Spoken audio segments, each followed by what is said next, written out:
People always say, "Bro, it's just football." Yeah? Then explain why you almost got into a fight in secondary school because someone said Messi was better than Ronaldo. Looking back, that was definitely unnecessary, but at the time, it felt like you were defending your family's honor. That's how deep it was.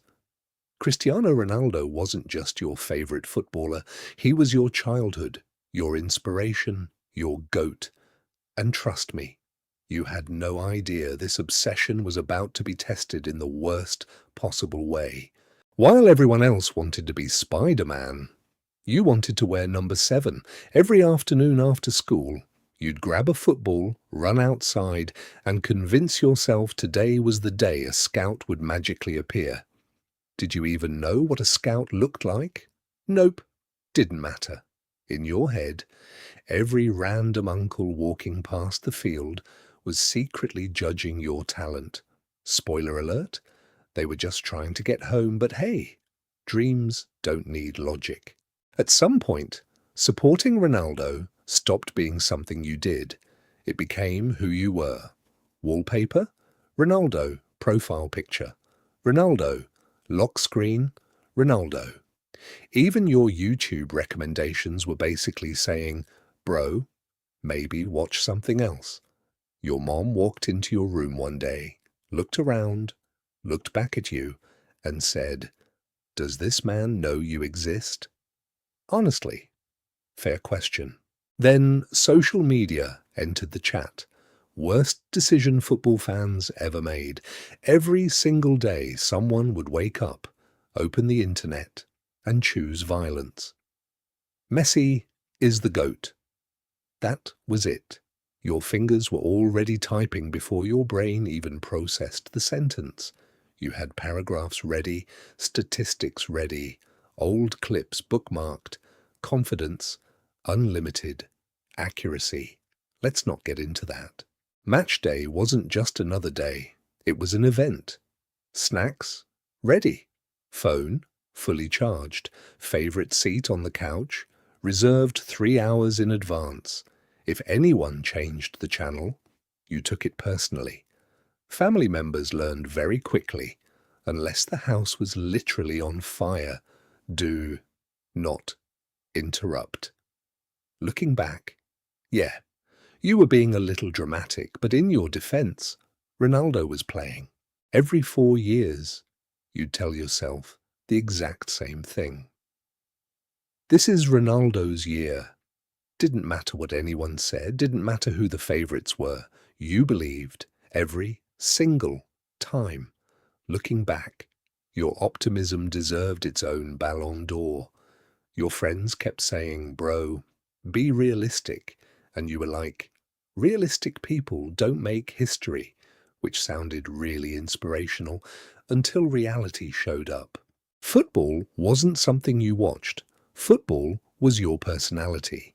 If somebody said, "Let's talk about something else," and you physically couldn't, your entire For You page? Football. Your search history? Football. Your conversations? Somehow, also, football. Even YouTube looked at you and said, "Bro, maybe watch a cooking video for once." Buzz, buzz, buzz. Your phone would not stop vibrating. At first, you thought someone finally sent you money. Sadly, life had other plans. Every football page, every sports app, every group chat was posting the exact same thing.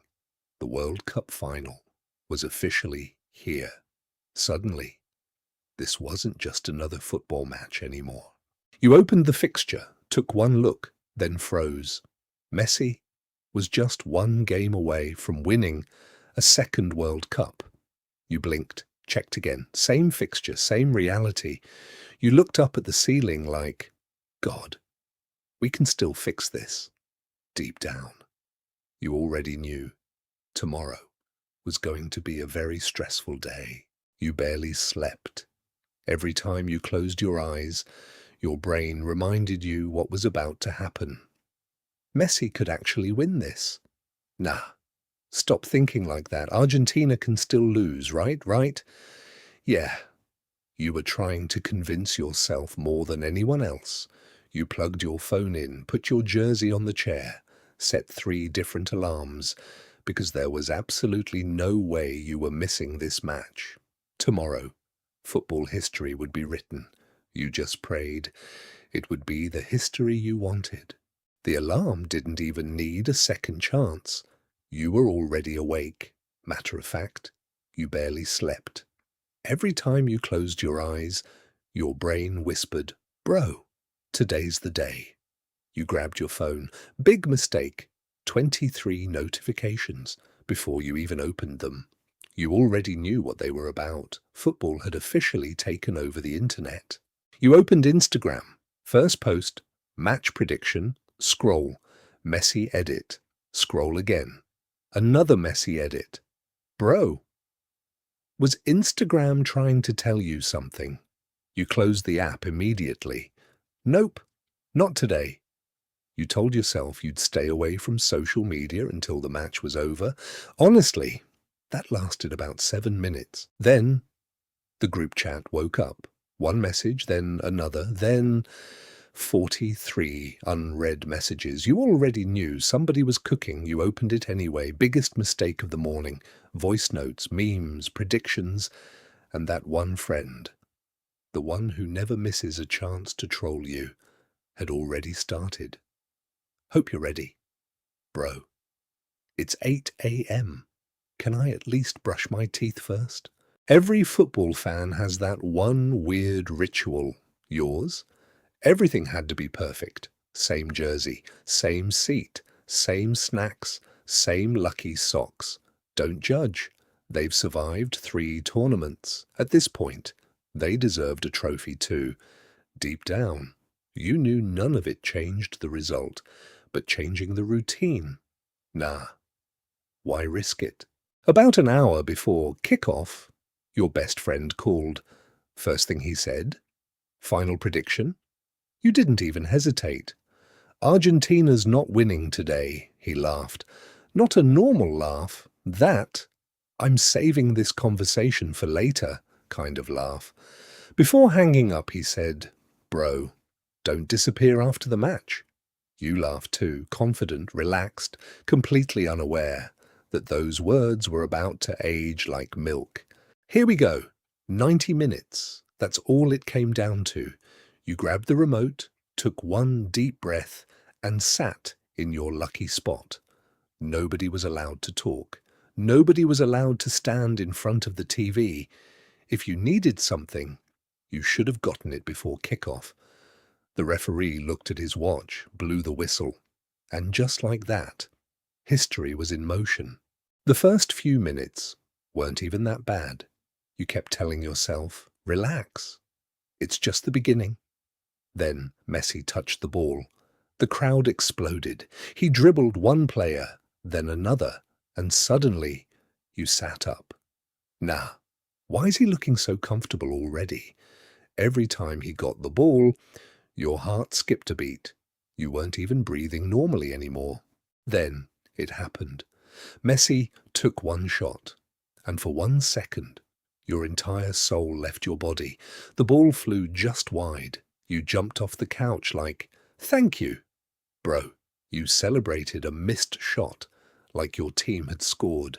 That's when you realized this was going to be a very long night. You stopped looking at the clock because somehow time was moving slower than ever. Every attack felt dangerous. Every pass made you nervous. You even caught yourself saying, "Please," to absolutely nobody. At this point, logic had already left the room. It was just you, your stress, and 90 minutes that refused to end. Then it happened. Messi found a little bit of space, one touch, another touch, you already knew. Before the shot even came, your stomach dropped. The ball hit the back of the net, the stadium exploded. You didn't. You just sat there, completely still. The commentator was screaming, the fans were celebrating, and all you could say was, "Nah, this can't be happening." 5 minutes felt like 50. You checked the clock. Only 23 minutes? Ain't no way. Time was moving slower than your internet during a power outage. Every attack felt dangerous. Every time the ball reached Messi, you stopped breathing. Even your snacks were untouched. That's how serious this had become.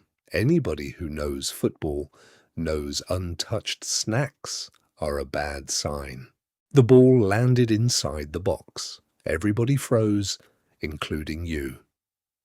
"Clear it," you yelled at the TV, like the defenders could actually hear you. They couldn't, but that didn't stop you. You were giving tactical instructions from your couch, like the coach forgot to invite you. Then your team attacked. Finally. One pass, another pass, through on goal. You were already halfway into your celebration. Yes! Then the shot missed.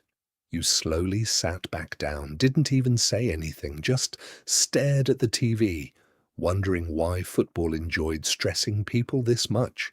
Then it happened. Messi picked up the ball. One touch, two touches. Somehow, everything around you went quiet. The shot came, the net moved. Goal. You didn't shout, you didn't complain. You just stared at the screen, like your brain was waiting for somebody to say, "Relax, it doesn't count." Nobody said it. The referee blew for half-time, usually. This was when you'd grab more snacks, stretch your legs, check your phone. Not today. Today, you just sat there, staring at a screen that suddenly felt impossible to watch. You kept telling yourself, it's only one goal. There's still another half. But deep down, you knew football has a funny way of breaking your heart. Half-time was over. You took one deep breath, grabbed the remote, and told yourself, 45 minutes. That's all we need. One goal, maybe two.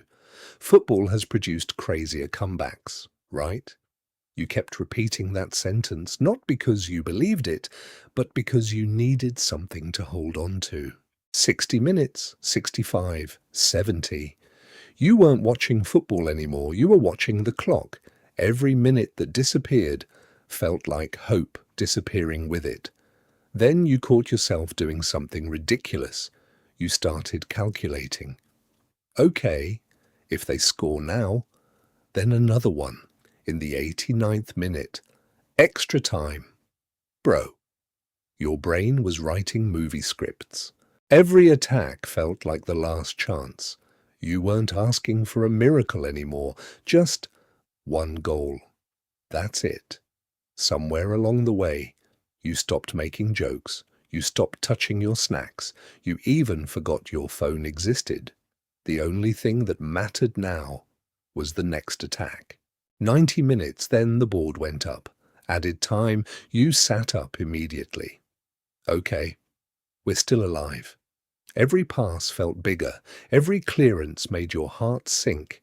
Every second felt like it lasted forever. You weren't blinking anymore. You were just hoping. Somehow, football would give you one last chance. Then it happened. One whistle. That's all it took. The match was over. The stadium exploded with celebration, fireworks, confetti, players running everywhere. You didn't move. You just stared at the screen, completely silent. You knew what came next. Every edit, every meme, every group chat, every GOAT debate, you quietly whispered, "It's over." The final whistle had barely finished when your phone started vibrating. Once, twice, then non-stop. You didn't even have to check. You already knew the group chat had come alive. Your friends weren't checking if you were okay. Oh no, but they came for one reason, to collect their receipts. Remember all that confidence before kickoff? Yeah, they remembered too. Curiosity got the better of you. You unlocked your phone. Big mistake. Memes, voice notes, laughing emojis. Somebody had already changed the group picture. You just sighed, closed the chat, opened another app. Somehow, it was even worse. TikTok, messy edit, swipe. Another Messi edit. Swipe again. Another one. Bro, is everybody using the same algorithm today? Fine, close TikTok, open Instagram, same celebration, open YouTube, same thumbnail. At this point, even your phone had picked a side. You looked around the room, grabbed your hoodie, and thought, I just need some fresh air. Surely, outside would be peaceful, right? Wrong. The moment you stepped outside, someone down the street shouted, Messi! You froze, turned around, walked right back inside. Fresh air cancelled. You sat back on the couch and suddenly remembered something. Tomorrow, school, work, friends, neighbours, the barber, that one guy who always starts football debates. They were all going to have something to say. You looked up at the ceiling and whispered, Can I just skip tomorrow? Deep down, you already knew the answer. Morning came. Whether you liked it or not, you picked up your bag, took one deep breath, and stepped outside. You told yourself, maybe, people have moved on. Yeah, they hadn't. Before you even reached the bus stop, someone smiled and said, Morning, goat debate survivor, bro. The day had just started. You finally got to work, or school. You sat down, hoping nobody would mention football. 5 seconds later. So, about last night, here we go. Everybody suddenly became a football analyst. One guy started explaining tactics. Another started comparing trophies. Somebody else just kept smiling at you. You didn't argue, you didn't debate, you just nodded and took another bite of your lunch. That evening, you walked into your room. Everything was exactly where you left it. The posters, the old football boots, the trophies, the memories. You smiled. Then it finally hit you. You never became a Ronaldo fan because he won every trophy. You became a Ronaldo fan because he made you believe that hard work could change your life. People will always argue. They'll compare numbers, they'll compare trophies, they'll compare records. That's football. But inspiration? That's personal. Nobody gets to decide who inspired you. Maybe Messi inspired someone else. That's okay. Ronaldo inspired you, and nobody can take that away. Messi lifted another World Cup. History was made. The internet celebrated. The debates continued, and life moved on. As for you, you turned off the TV, picked up your football, and smiled. Because being a fan was never about winning every argument. It was about the player who made you fall in love with the game. And for you, that will always be Cristiano Ronaldo. The debate can continue forever, but your choice was never changing. The character's phone buzzes one last time. He looks at it, smiles, and says, See you all next World Cup.